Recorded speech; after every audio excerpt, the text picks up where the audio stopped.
Hello friends, good afternoon. कैसे हैं आप लोग? आज का हमारा लेक्चर जो है वो है प्रीवियस ईयर के क्वेश्चन को सॉल्व करना है। प्रीवियस ईयर के पेपर को सॉल्व करना है क्योंकि मैंने आपको सोशलाइजेशन यानी कि समाजीकरण के बारे में मैंने आपको बहुत अच्छे से पढ़ा दिया है। जितना मैंने आपको पढ़ाया है इससे बाहर से कहीं से भी नहीं आएगा। आप ये समझ लीजिए, आपको जो नोट्स मैंने प्रोवाइड कराई है, यदि आप उस नोट्स को 2 से 3 बार पढ़ लेते हैं और एज वेल एज यदि आप वीडियो को भी देख लेते हैं तो आपका सोशलाइजेशन से कहीं पर भी कहीं से भी कोई क्वेश्चन नहीं बचेगा, यानी कि आप पेपर में बहुत अच्छा प्रदर्शन कर सकेंगे। ठीक है, तो जैसा कि आप जानते हैं, मैंने आपसे बता चुका हूँ कि जितने भी लेक्चर मैं करा रहा हूँ, जैसे ही कि मान लो आपको मैंने इसके पहले मैंने कौन सा करवाया था, आपका समावेशी शिक्षा कराया था।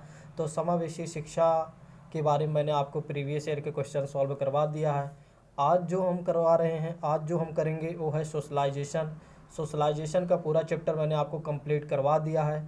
आज उसके हम प्रीवियस ईयर के क्वेश्चन को सॉल्व करेंगे। ठीक है, और दूसरी चीज़ें मैं आपसे आप लोगों को शुक्रगुजार करना चाहूँगा कि आप सभी लोग हमारे वीडियो को बहुत अच्छे से देख रहे हैं, लेकिन थोड़ा से 1 ही 2 लोग कमेंट कर रहे हैं। आप सभी लोग अपनी प्रतिक्रिया दीजिए, क्योंकि आपकी प्रतिक्रिया ही हमारे लिए सबसे महत्वपूर्ण रहेगा। और आप ज़रूर से ज़रूर कमेंट किया करें, एज वेल एज लाइक किया करें। ठीक है, तो शुरू करने से पहले, जैसे कि आप लोग मेरे बारे में जानते ही हो, मैं आपका दोस्त प्रवीण सर, प्रवीण राज सर, आयुष IAS एकेडमी का डायरेक्टर एंड फाउंडर। और जैसे कि यहाँ पर आप देख सकते हैं, मैंने प्लेलिस्ट भी बना रखा है। आप जाइए आयुष IAS एकेडमी को सर्च कीजिए और उसके प्लेलिस्ट में जाइए, तो सी टेट, यूपी टेट और सुपर टेट के लिए पूरा एक तरह से आपको सारी सारी क्लास आपको मिल जाएंगे इसी प्लेलिस्ट में। आप यहीं पर जाकर आप अपना पढ़ लीजिएगा। ठीक है, आइए शुरू करते हैं।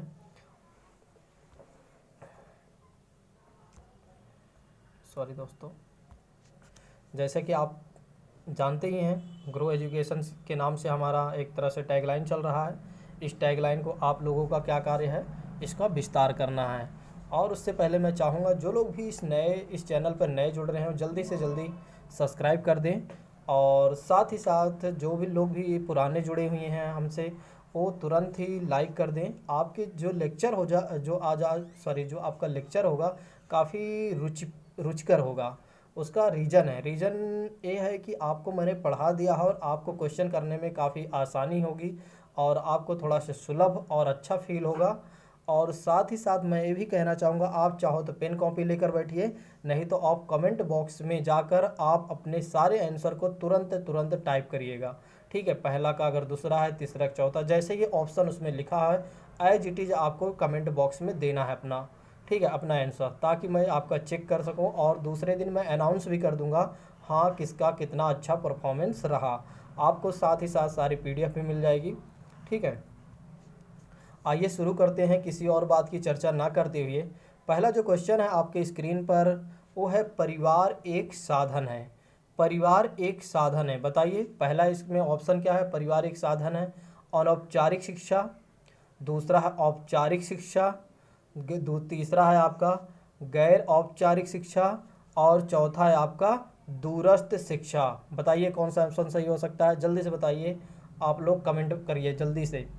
मैं आपको 10 काउंट करूँगा, सॉरी 5 बार काउंट करेंगे। 1 2 3 4 5।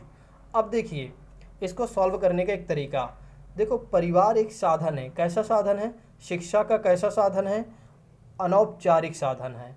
अनौपचारिक साधन है। देखो, शिक्षा का जो औपचारिक साधन है वो है आपका विद्यालय है। गैर औपचारिक शिक्षा क्या होती है? गैर औपचारिक जो होती है, एक तरह से आप ऐसे कह सकते हैं, जो हम विद्यालय ना जाकर कहीं और पर सीखते हैं, वो चीज़ें क्या हो जाती है हमारे गैर औपचारिक शिक्षा। और जो लास्ट ऑप्शन है, लास्ट ऑप्शन आपका इसलिए नहीं हो सकता क्योंकि दूरस्थ शिक्षा की बात की जा रही है, यानी डिस्टेंस लर्निंग की बात की जा रही है। तो डिस्टेंस लर्निंग का कहीं से कहीं तक कोई संबंध नहीं है, इसलिए ऑप्शन ए नंबर आपका सही है। ठीक है, और नेक्स्ट क्वेश्चन है आपके स्क्रीन पर, निम्नलिखित में से कौन सी संस्था सामाजिक परंपराओं के हस्तांतरण में सबसे अधिक योगदान करती है? निम्नलिखित में से कौन सी संस्था सामाजिक परंपराओं के हस्तांतरण में सबसे अधिक योगदान करती है? ऑप्शन है आपका परिवार, विद्यालय, पड़ोस, और डी नंबर है आपका इनमें से कोई नहीं। जल्दी से बताइए आप लोग कौन सा ऑप्शन सही होगा। तो जैसा कि मैंने आपको बहुत अच्छे से पढ़ाया है कि कौन सी संस्था सामाजिक परंपराओं के हस्तांतरण में सबसे अधिक योगदान करती है, तो कौन सा योगदान करेगी? सबसे पहले कौन? सबसे छोटी इकाई मैंने आपको क्या बताया था समाज की? वो है परिवार। तो परिवार जो होगी आपके सामाजिक परंपराओं के हस्तांतरण में सबसे अधिक योगदान करती है। नेक्स्ट क्वेश्चन, सामाजिक अधिगम प्रारंभ होता है, यानी कि सोशल लर्निंग प्रारंभ होता है, कहाँ से प्रारंभ होता है? ऑप्शन नंबर ए में कह रहा है अलगाव से होता है, बी में कहता है कि भीड़ से, सी में कहता है आपका संपर्क से, और डी कहता है कि दृश्य, श्रव्य एवं सामग्री। जल्दी से आप लोग आंसर बताइए। देखो ये आपका CG टेट में पूछा गया था 2011 का। सारे मैं प्रीवियस ईयर के क्वेश्चन ही आपको सॉल्व करवा रहा हूँ। ठीक है, जल्दी बताइए कि सामाजिक अधिगम आरंभ होता है कहाँ से? आपको पहला तो तुरंत ही काट देना चाहिए। अलगाव से कोई कहीं से कहीं तक मैंने आपको बताया ही नहीं था। अब भीड़ से क्या सामाजिक अधिगम हो सकता है? नहीं हो सकता है, तो इससे भी ये भी आपका गलत हो गया। अब बात करते हैं सी से। सी क्या है? आपका संपर्क से बात कर रहा है। तो संपर्क, जब आप समाज के संपर्क में जाएंगे तभी तो आप सीखेंगे, यानी कि सी नंबर आपका सही है। तो डी तो आपका सही हो ही नहीं सकता है, एक ऑप्शन आपका सही ही होता है। क्लियर? तो यानी कि आप कह सकते हैं सी नंबर हमारा करेक्ट है। जिसका भी गलत होगा, जिसका भी सही होगा, वो अपने आप में खुशी मनाए, और जिसका गलत हुआ है वो जल्दी से रिवीजन करे, कल फिर रिवीजन करके दोबारा टेस्ट करे, दोबारा टेस्ट को देखेगा। ठीक है, आप लोग अगर इस लॉकडाउन में अगर इसका फ़ायदा नहीं उठा पाते हो तो समझ लीजिए आप लोग कुछ नहीं कर सकते हो। ठीक है, यदि आपकी बार जिसका नहीं निकला वो समझ लो कुछ नहीं करेगा, बस मैं आपसे यही कहना चाहूँगा। ठीक है, आगे चलते हैं।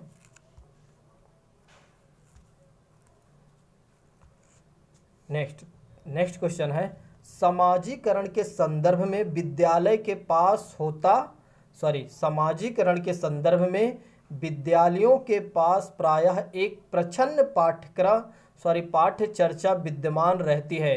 देखो सीटेट के 2014 में पूछा गया था, सीटेट 2014 में पूछा गया था। इसको आपको बताना है आंसर कौन सा सही होगा। तो पहला ऑप्शन देख लेते हैं। पहला ऑप्शन क्या कह रहा है कि परिवारों के माध्यम से विद्यार्थियों का समझौतापूर्ण व प्रतिरोधात्मक समाजीकरण होता है। आप सोचिए एक बार कि क्या परिवारों के माध्यम से विद्यार्थियों का समझौतापूर्ण होता है? इसमें किसी प्रकार के निगोशिएटिंग होता है व प्रतिरोधात्मक समाजीकरण होता है? ऐसा कहीं पर भी कहीं की चर्चा नहीं की गई थी। और नेक्स्ट है आपका मूल्यों व वृत्तियों का शिक्षण एवं आकलन किया जाता है, ये भी गलत है। नेक्स्ट सी नंबर कौन सा होगा?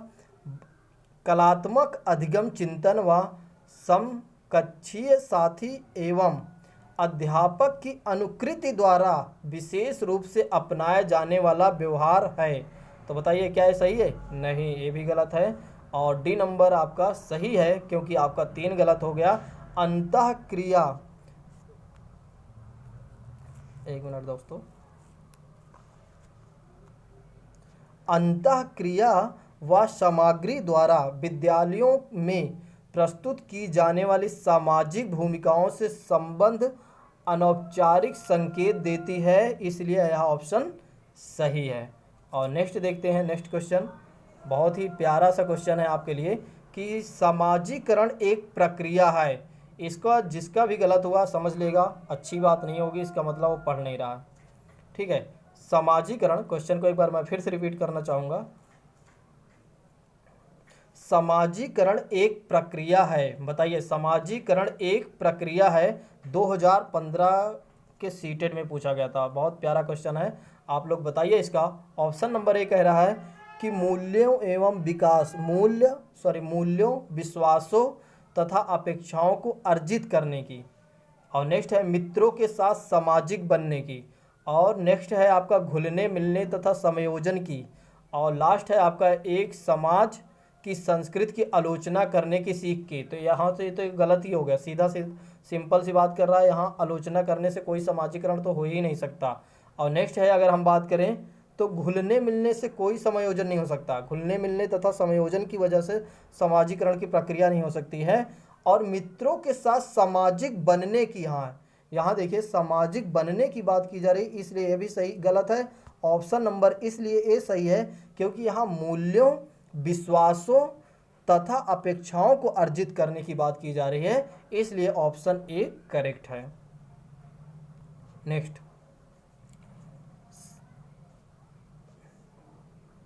नेक्स्ट क्वेश्चन आपका 11वां नंबर है कि बच्चे के समाजीकरण में परिवार डैश भूमिका निभाता है। बताइए इसमें कौन सा फिल होगा। कि पहला ऑप्शन है कम महत्वपूर्ण, दूसरा है रोमांचकारी, तीसरा है आपका मुख्यकारी, और चौथा आपका है डी यानी गौड़।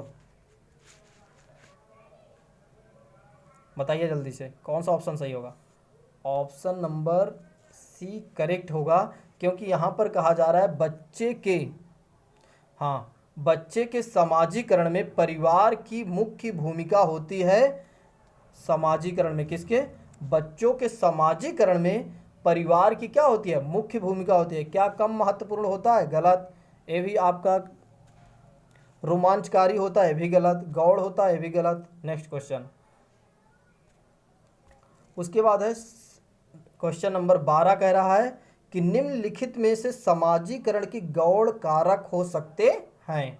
निम्नलिखित में से समाजीकरण के गौड़ कारक हो सकते हैं। पहला ऑप्शन है आपका ए विद्यालय और आस पड़ोस, बी विद्यालय और निकटतम परिवार के सदस्य, सी आपका है परिवार और रिश्तेदार, और डी है आपका परिवार और आस पड़ोस। जल्दी से बताइए ऑप्शन कौन सा सही होगा। कि निम्नलिखित में समाजीकरण की गौड़ मतलब होता है सहायक, गौड़ मतलब आप हेल्प कह सकते हो, ठीक है। कि समाजीकरण के गौड़ कारक हो सकते हैं। आप बताइए ऑप्शन कौन सा सही होगा, जल्दी से बताइए आप लोग कमेंट करके। कह रहा है इसमें विद्यालय और आस पड़ोस, गलत। ठीक, क्या कहीं से कहीं तक दूसरे वाले का संबंध दिख रहा है? बताइए जल्दी से। तीसरे वाले क्या संबंध दिख रहा है? चौथे वाले दिख रहा है? नहीं दिख रहा है, यानी कि आपका अभी आप लोगों ने सही से इसको पढ़ा ही नहीं। पढ़िए एक बार। विद्यालय और आस पड़ोस की बात कर रहा है कि समाजीकरण में क्या विद्यालय और आस पड़ोस, यहाँ पर क्या कह रहा है? आस पड़ोस क्या आपका समाजीकरण में तुरंत सहायक कर सकता है कि विद्यालय और आस पड़ोस? ऐसी कोई चर्चा नहीं की गई थी। विद्यालय तो रहेगा ही, यहाँ पर भी देखो विद्यालय और निकटतम परिवार के सदस्य ही हमारे लिए समाजीकरण में सहायता करते हैं, यानी कि ऑप्शन नंबर बी सही है। नेक्स्ट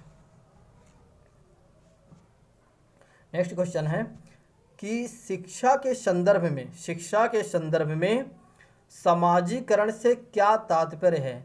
शिक्षा के संदर्भ में समाजीकरण से क्या तात्पर्य है? बताइए option number A. Option number A कह रहा है कि सामाजिक वातावरण में अनुकूलन और समायोजन। सामाजिक वातावरण में अनुकूलन और समायोजन, क्या ऑप्शन ए सही है? बी कह रहा है कि सामाजिक मानदंडों का सदैव अनुपालन करना चाहिए, और सी कह रहा है आपका अपने सामाजिक मानदंड बनाना चाहिए, और डी कह रहा है आपका समाजों में बड़ों का सम्मान करना चाहिए। जल्दी से बताइए आप लोग, जल्दी से। 1 2 3 4 5 6। यहाँ पर क्वेश्चन पूछा जा रहा है कि समाजीकरण से क्या तात्पर्य है। तो मैंने आपको बताया था कि समाजीकरण क्या होता है? सामाजिक वातावरण में अनुकूलन और समायोजन की बात की थी मैंने, आपको ध्यान हो। यहाँ पर मैंने अनुकूलन शब्द जोड़ा था, और आपको ध्यान होगा, इसलिए ये ऑप्शन तो आपका सही है ही। जब एक ऑप्शन सही हो गया तो ये तीनों ऑप्शन हमें देखने की कोई नीड है नहीं, ठीक है। तो सामाजिक क्या होता है? सामाजिक वातावरण में अनुकूलन और समायोजन कर लेना। अपने आप को क्या है कि समाज, जैसे समाज है, समाज के अनुरूप ढल जाना और समाज के जो नियम हैं उसको समायोजन कर लेना अपने अंदर, ये समाजीकरण का तात्पर्य है। क्लियर। और नेक्स्ट क्वेश्चन है आपका कि समाजीकरण में सम्मिलित है सांस्कृतिक संचरण और कह रहा है डैश, यानी कि इसमें क्या फिल करना है बताइए। समाजीकरण में सम्मिलित और सांस्कृतिक संचरण है, जल्दी से बताइए। मैं आपको ये देखो स्क्रीन पूरी तरह से खाली कर दिया हूँ सो दैट आपको अच्छे से क्लियर दिखे। पहला ऑप्शन है विद्रोहियों को निरुत्साहित करना, व्यक्तित्व विकास करना, बच्चों को लेवलों में समायोजित करना, संवेगात्मक समर्थन उपलब्ध कराना। जल्दी से बताइए ऑप्शन कौन सा सही होगा। यहाँ पर कहा जा रहा है कि समाजीकरण में सम्मिलित है, क्या है, और 2013 में क्वेश्चन पूछा गया था सांस्कृतिक संचरण, यानी कि ऑप्शन कौन सा सही हो सकता है। क्या विद्रोहियों को निरुत्साहित करने से, ऐसा नहीं है। आपका ऑप्शन नंबर बी सही है कि व्यक्तित्व विकास से संबंधित रखता है सांस्कृतिक संचरण, व्यक्ति के विकास में। क्लियर। नेक्स्ट क्वेश्चन नंबर 24, बच्चों को सामाजिक विकास वास्तव में प्रारंभ होता है, या बच्चे का सामाजिक विकास वास्तव में प्रारंभ होता है। ऑप्शन है आपका विद्यालय के पूर्व अवस्था में, शैशवावस्था में, पूर्व बाल्यावस्था में, और डी नंबर आपका है उत्तर बाल्यावस्था में। जल्दी से बताइए आप लोग। तो बच्चे का सामाजिक विकास वास्तव में जो प्रारंभ होता है, मैंने आपको बताया था कि उत्तर बाल्यावस्था में, मैंने आपको बहुत अच्छे से बताया था। और नेक्स्ट है आपका सबसे अधिक गहन, नेक्स्ट क्वेश्चन है सबसे अधिक गहन और जटिल समाजीकरण होता है। सबसे अधिक गहन और जटिल समाजीकरण होता है। ऑप्शन है आपका पूर्व बाल्यावस्था के दौरान, और बी नंबर है आपका प्रौढ़ावस्था के दौरान, और सी नंबर आपका है व्यक्ति के पूरे जीवन में, और डी नंबर है आपका किशोरावस्था के दौरान। जल्दी बताइए आप लोग। इसको मैंने बहुत अच्छे से बताया है। आप लोग अगर ध्यान से देखे हों और सुने हों तो मैंने आपको बताया था, सीधा सिंपल सी बात मैंने आपको बताया था कि किशोरावस्था में समाजीकरण जो होता है सबसे जटिल प्रक्रिया में होता है। किशोरावस्था में सबसे जटिल प्रक्रिया में समाजीकरण होता है, इस बात को आपको ध्यान रखना है। ठीक है। देखो 2011 में क्वेश्चन आया था, अब आगे भी आने की संभावना है इसकी, क्योंकि ऐसे ही क्वेश्चन आते हैं जो, देखो सीटेट क्या है, बहुत ही जनरल क्वेश्चन पूछता है, बिल्कुल बहुत डीपली कभी नहीं जाता, बिल्कुल एक तरह से कह सकते हैं ऊपर की चीज़ें पूछता है। लेकिन यदि हमें क्लियर नहीं है तो हमारा क्वेश्चन 100% गलत होना ही है। ठीक। नेक्स्ट है निम्नलिखित में से कौन सा प्रारंभिक बाल्यावस्था अवधि के दौरान उन भूमिकाओं एवं व्यवहारों के बारे में जानकारी प्रदान करते हैं जो सामूहिक रूप में जो एक समूह में स्वीकार्य हैं। फिर से क्वेश्चन में एक बार रिपीट करना चाहूँगा कि निम्नलिखित में से कौन प्रारंभिक बाल्यावस्था अवधि के दौरान उन भूमिकाओं एवं व्यवहारों के बारे में जानकारी प्रदान करते हैं जो एक समूह में क्या करते हैं, स्वीकार करते हैं। और ऑप्शन आपका है कि भाई बहन एवं अध्यापक, और बी नंबर है आपका अध्यापक एवं साथी, और डी नंबर है आपका साथी एवं माता पिता, और सी नंबर हो गया, डी नंबर आपका हो गया माता पिता व भाई बहन। जल्दी से बताइए ऑप्शन आपका कौन सा सही होगा कि प्रारंभिक बाल्यावस्था में। क्वेश्चन देखो, इस तरह के क्वेश्चन को कम से कम आपको 2 से 3 बार पढ़ना चाहिए। 2 बार जब तक ना क्लियर हो तब तक आप इसको पढ़ते रहिए। यहाँ पर कह रहा है प्रारंभिक बाल्यावस्था के दौरान उन भूमिकाओं एवं व्यवहारों के समूह के बारे में जानकारी कौन प्रदान करता है। क्या भाई बहन करते हैं? स्टार्टिंग में हमें कौन करता है? बाल्यावस्था में हमें कौन एक तरह से सहायता प्रदान करता है? सिंपल सी बात है, भाई बहन तो हमारे कोई संपर्क नहीं करेंगे बाल्यावस्था में। आप सोचिए एक बार। और भाई बहन मान लो करेंगे भी, एक तरह से करते ही हैं। अगर भाई बहन है तो मान लो करेंगे, हो सकता है वो सीनियर हो, लेकिन अध्यापक का तो कोई उसमें एक तरह से क्या कह सकते हैं, कोई भूमिका ही नहीं रहेगी। अध्यापक तो हमें बाद में मिलता है, ठीक है, जब हम विद्यालय जाते हैं, लेकिन विद्यालय से पहले क्या अध्यापक हमें मिलता है? नहीं मिलता। इसलिए हमारा यहाँ ऑप्शन तो गलत हो गया। मान लो हमने इस आधार को माना कि हाँ हमारे यहाँ मान लो हो सकता है हमारे भाई बहन बड़े हों और हम छोटे हों, तो उनकी भूमिका हो सकती है, लेकिन यहाँ अध्यापक की बात आ गई, इसलिए यह क्वेश्चन हमारे लिए गलत हो गया। फिर मैंने आपसे बताया जब अध्यापक यहाँ गलत हो गया, दूसरे जगह भी अध्यापक गलत हो गया, ठीक है। और साथ ही साथ यहाँ साथी की बात की जा रही है। बाल्यावस्था में आप सोचिए कि क्या साथी हमारा कोई साथ देता है? तब हमारे पास कोई साथी ही नहीं होता। जब साथी यहाँ पर भी गलत हो गया तो साथी यहाँ पर भी गलत हो गया। अब यहाँ पर हमारे लिए माता पिता महत्वपूर्ण भूमिका निभाते हैं और भाई बहन हैं तो वो भी भूमिका निभाते हैं, इसलिए हमारा ऑप्शन नंबर डी सही है। नेक्स्ट क्वेश्चन, एक प्रक्रिया है, क्या है? एक प्रक्रिया है जिसके माध्यम से क्या होता है कि मानव शिशु समाज के सक्रिय सदस्य के रूप में निष्पादन करने के लिए आवश्यक कौशलों का अर्जन करना प्रारंभ करता है। कह रहा है एक प्रक्रिया है जिसके माध्यम से मानव शिशु समाज के सक्रिय सदस्य के रूप में निष्पादन करने के लिए आवश्यक कौशलों का अर्जन करना प्रारंभ करता है। ऑप्शन आपका है समाजीकरण, विकास और सीखना, और डी नंबर है आपका परिपक्वता। कह रहा एक प्रक्रिया होती है जिसके माध्यम से क्या होता है, मनुष्य शिशु समाज के सक्रिय सदस्य के रूप में निष्पादन करने के लिए आवश्यक कौशलों का अर्जन कर लिया जाता है। यहाँ क्या कर रहा है, अर्जन की बात, यानी ग्रहण करना प्रारंभ करता है। तो क्या समाजीकरण से करता है? नहीं करता है, सॉरी ये ऑप्शन सही है, गलती से मैंने, हाँ, कहाँ से करता है? समाजीकरण से। विकास वाला ऑप्शन गलत है और सी नंबर भी गलत है और डी नंबर तो मान लो गलत है ही, ठीक है, सॉरी मैंने देखा नहीं। नेक्स्ट इस क्वेश्चन को एक बार मैं दोहराना चाहूँगा कि एक प्रक्रिया है जिसके माध्यम से क्या होता है, जिसके माध्यम से मानव शिशु समाज में सक्रिय सदस्य के रूप में निष्पादन करने के लिए कौशलों का अर्जन करना प्रारंभ करता है। कहाँ से प्रारंभ करता है? वो है समाजीकरण से।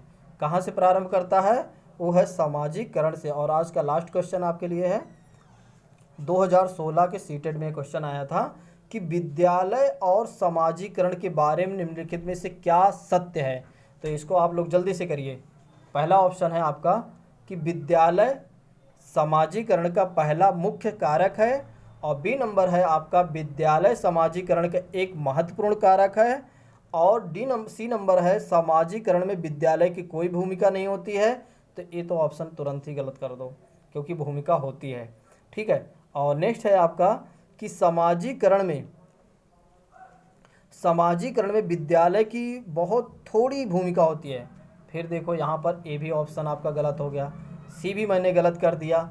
अब देखो यहाँ पर पहला ऑप्शन क्या कह रहा है कि अब हमारे पास दो क्वेश्चन बचे हैं, दो आंसर बचे। अब मान लो हमें नहीं आता है, इसको सॉल्व करने का तरीका क्या हो सकता है कि विद्यालय जो है समाजीकरण का पहला मुख्य कारक है।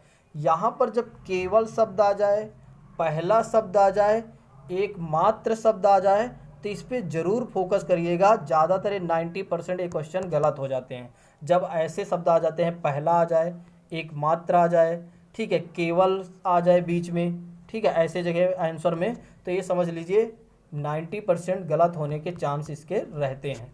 तो यदि आपको नहीं आ रहा है तो इसलिए आप वहाँ पर इस खेल को आप खेल सकते हो कि यहाँ पर केवल और एकमात्र वाली बात आ जाए तो आप समझ लीजिए वो गलत ही होता है ज़्यादातर।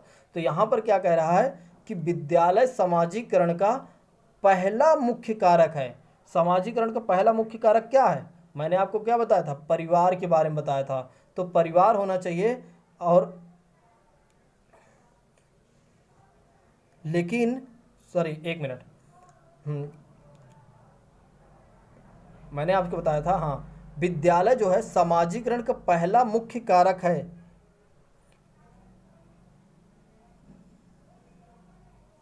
हाँ, यहाँ पर जो कह रहा है सिर्फ पहला मुख्य कारक की वजह से गलत है, लेकिन अगर हम बात करें विद्यालय जो है सामाजिकरण का एक महत्वपूर्ण कारक है, ना कि पहला ही है। ठीक है, विद्यालय जो है एक महत्वपूर्ण कारक रखता है किसमें, सामाजिकरण में, इसलिए ऑप्शन नंबर बी सही है। ठीक है, तो आज का हमारा लेक्चर समाप्त होता है। ये रही आपके आंसर की, आप सभी लोग अपने आंसर का चेक कर लीजिएगा। ठीक है, और आज की क्लास आपकी यहीं पर समाप्त होती है। और जो लोग भी चैनल को देख रहे हैं प्लीज़ आप लोग सब्सक्राइब कर दीजिए, और पीडीएफ पाने के लिए आप इस पर मैसेज कर सकते हैं हमें, यानी कि व्हाट्सअप कर सकते हैं कि 8920 340 192 पर।